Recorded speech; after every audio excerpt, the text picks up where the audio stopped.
Hi folks, Stevie here. So for the last video in this series, I'm going to share with you the bargain of the century.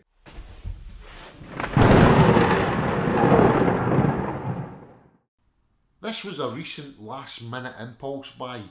I've got to thank Shawn N Dawn Noonan from New York for posting details on the KTM 390 Adventure Facebook page.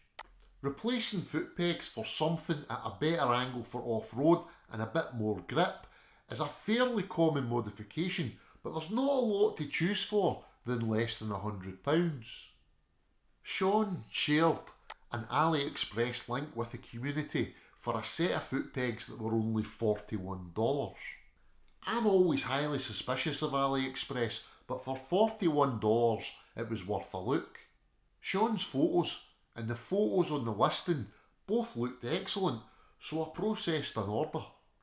The transaction completed at just under £41 by the time transport was added and the currency was adjusted.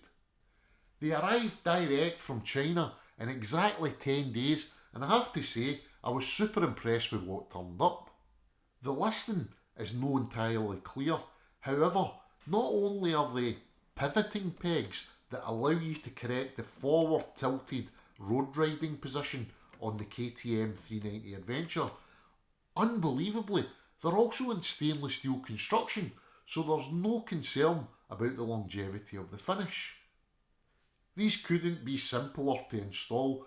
It's just a case of removing this split pin and withdrawing the footrest mounting pin.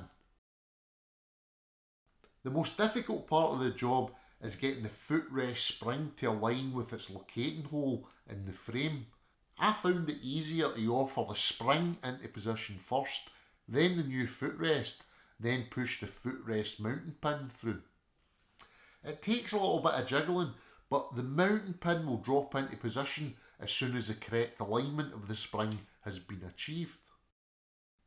The job is completed by replacing the backing O-ring and washer on the back of the mounting pin and replacing the split pin. In comparison to the original pegs, they're approximately 10mm lower because they don't have a rubber pad upon them. In their natural position, they're ever so slightly less angled. However, the spring-loaded pivoting function will provide the desired level riding position when standing for off-road riding. Combined with the reduction in overall height, you feel less likely that you could tip across the bars than you sometimes feel with the standard arrangement. So if you're a 390 Adventure owner and you've seen value in this video, you can help the channel to grow by pressing the subscribe button. And if you enjoy watching accessory videos, here's one about the installation of an aftermarket sump guard.